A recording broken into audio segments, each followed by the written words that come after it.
Okay, welcome to the studio window. I'm Dave from away, and we have our Maine artist, Michel-Paul here in Good to see you. Hollowell. And Nice seeing you, Dave. for this week, we want to talk about your painting of Monhegan Island. So Yeah. tell me about this painting. What got you started on this? Well, to be honest, I've done the painting once before. I did it, I want to say about 8 years ago.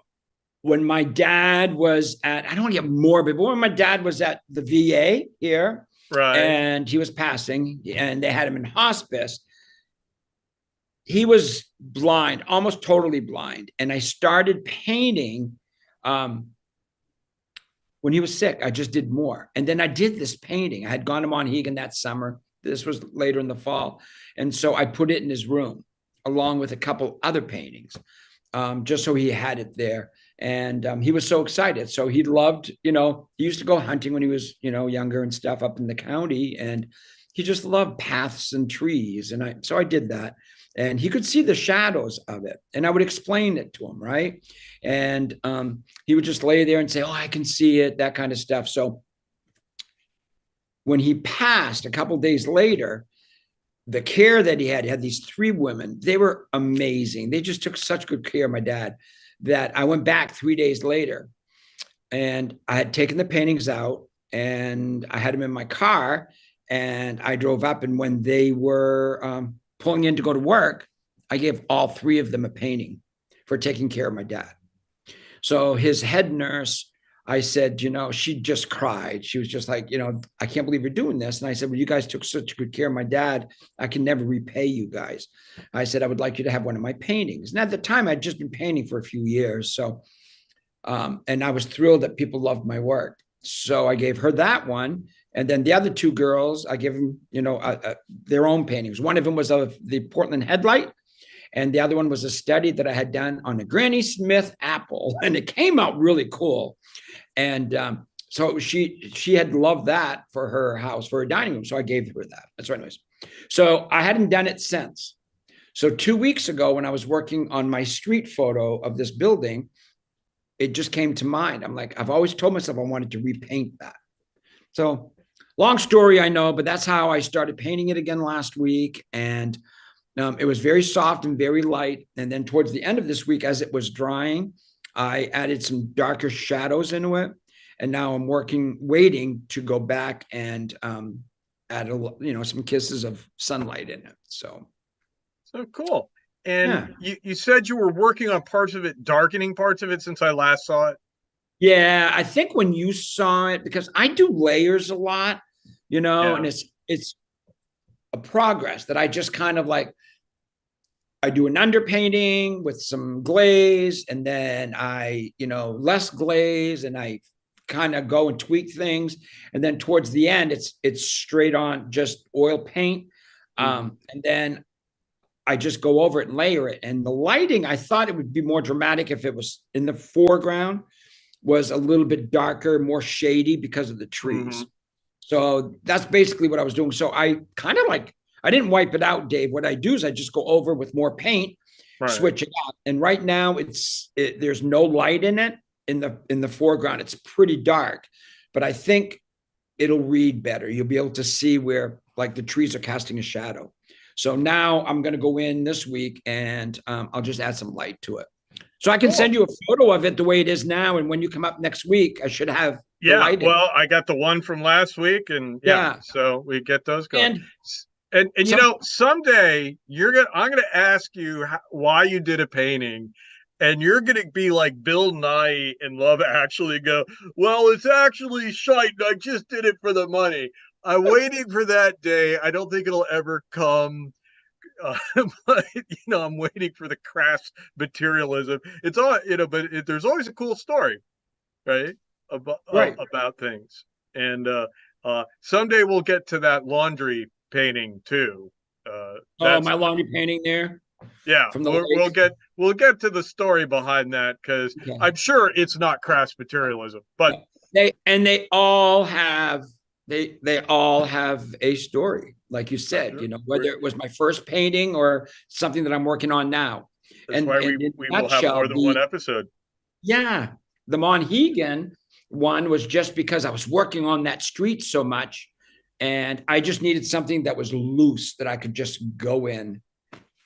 Are you sure it wasn't a way to further Monhegan shame me? I get a lot of Maybe a Monhegan little, shame maybe a little, from you. Dave, you got to a go to little. Monhegan. All right, well, I'm going to go. I We got to. have to go. I mean, I know we're going to do it. Well, And I'm thinking, I hope I, this doesn't become like Matt Damon going on Jimmy Kimmel. oh, We're gonna go to We're gonna go to Monhegan. yeah. Um, so, but I got to tell you though, I this week little thing here. Hollowell historical factoid. Boy, that sounds boring as hell. Uh, I discovered this week that my family has been going up there for 400 years. Are you kidding me? This is a well, sort of. Bottom line, looking up the history of the place, like the first Anglos, the first people from away, right, that Okay. barge into the place. Abenaki Indians just kind of hanging out, minding their own business. And these guys come in, pilgrims. The pilgrims are the first to come up. They actually got a patent on the fur trade on the Kennebec. And so, like from Richmond to Skowhegan, 15 miles in either direction was their right. Uh, the Plymouth colony gave them a patent on this, and so they have a monopoly. And they traded corn for because once they finally had enough corn to eat and then they could trade it, they Right. brought it up to trade to the Abenaki, and they got beaver pelts, and it saved their bacon in financially. But one of my ancestors is John Alden.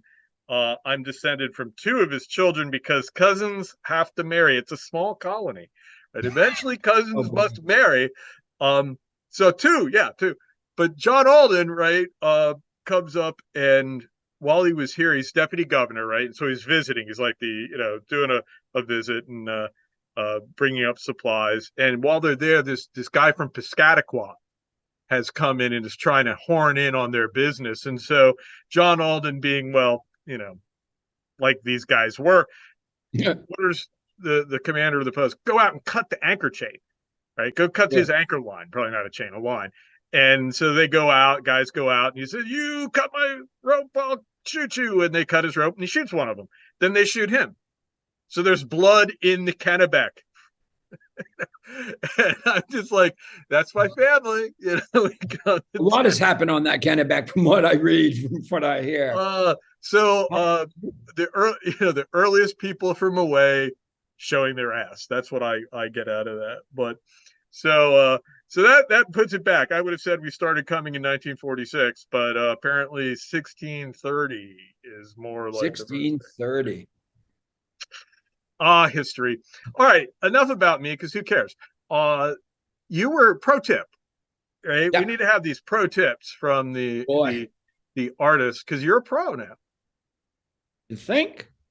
Well, uh, where are you? Yeah, I know. I am. I Uh, just think I you're just pro, so your pro tip. You were honest. talking though of that street scene, Yes. right? And tell me about the awning. Okay. Well, if you look at the actual photo that this gentleman gave, and of the Hayes Bakery, which I sit in, where I'm sitting in right now, the picture has the awning of this building. It's like grayish, whatever, but it's at an angle. It's like broken or busted. So when he gave me the photo, I don't draw anything in. I just started and I painted it as the photo Hmm. appears.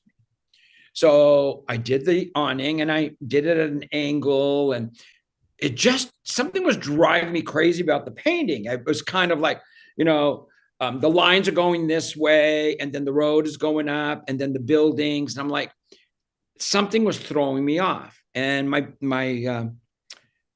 friend who paints with me here, Chris Blanchard, had been looking at it for a couple of weeks, and he's so quiet. He hadn't said anything to me. So one day I was standing there, and I was like, something's off. He looks at me, goes, Paul, can I tell you something? I said, yeah. He goes, I've been staring at that painting. I love the painting as it is. What's throwing me off is the awning. And I started looking at it and I said, that's it.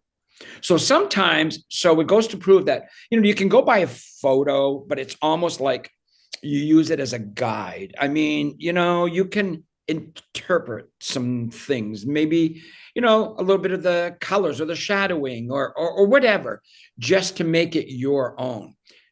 Because once I fixed it, I went in that afternoon and I fixed the awning. It just read better.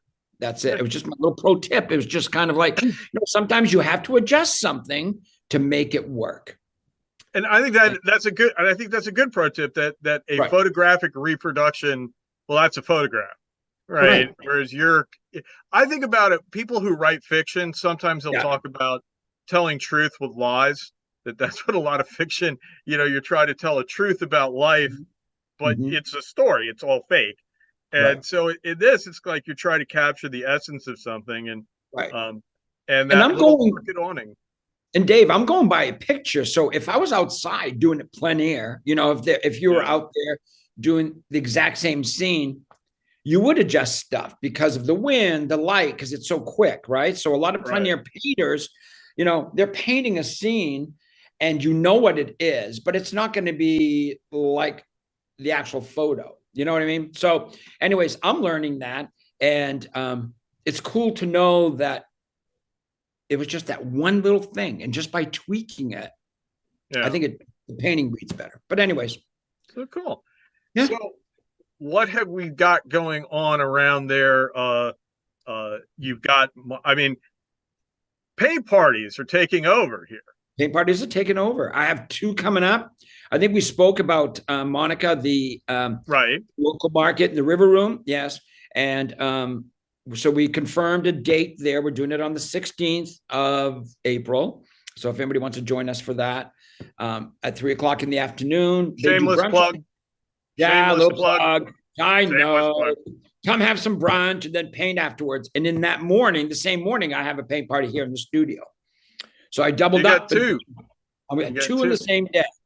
Yeah. And what's your thing? Because when you do these things, like I the pictures I've seen, like everyone's kind of doing the same picture, right? Like Right.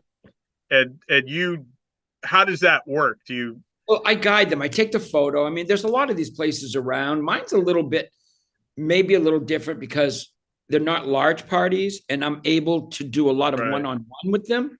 And right, there's some people that have done more of them. So they want to know how to maybe shade or frame their painting, once they take it right. home. So I help them out with that. But basically, I take the painting. This one is of a field. She just wanted to do wildflowers in a field. Very simple, spring Right. scare. So that's what we're doing. But you'll notice, and I'll post afterward that their paintings are all going to be different, even though we're doing the same thing. Mm-hmm. Uh, I will show them how to do the background, how to get into the foreground, how to mix the colors. But then when it comes to doing the flowers themselves, they can, if they prefer red or they prefer blue or yellow, they can just make it what they want. And so that's really a lot of fun. So I stand in the front room, start it off. And then Yeah. once they start painting, that's what's so cool is I go around and I ask them if there's anything that they're struggling with. And a lot of them, when you're doing a large paint party, won't do that. And so I kind of like help them out, just give them some pointers. Yeah. And I know they appreciate that. So Well, and it's just like, do you sketch something on there? Like, do these people, are they just got a blank canvas or a they blank got a bag? blank canvas or a Oh, canvas back. And that's basically yeah, there's the steps that I use, everyone's different. Just because I do it this way doesn't mean that this is the way everyone should do it. But I'll do an huh, underpainting. So, and what we'll do is we'll just cover the canvas. So we'll go sky, blue, and colors. And then once as we get down towards the field is going to be, it'll be darker at the bottom where the grass is and where the shadows are and whatever. And then we just build that up. We let that dry. mm-hmm. They have a cocktail or whatever, and we talk about it, and then we'll go in and add flowers and just grass and whatever else you want to add in there. So So next time on the studio window, mhm. we were talking, and next time it's gonna be origin stories. It'll be this is episode one. That was going to be episode two, and we're going to go back to your origin stories and your first painting, and the whole Michel-Paul, Michael Paul Paul. People You have don't so many know. names. You are a person who cannot be summed up in one name, sir. Oh, But thanks. There's many. that's our story. We're sticking to it, Yeah. and so. But we're going to go into that. So, and Yeah. maybe we'll have a little bit about the origin of the Peace Clarks coming ashore. We'll talk about That'd be Olive a nice. little bit. Okay. So, for the studio window, Dave from away, and Michel-Paul. Till next time. See you next time.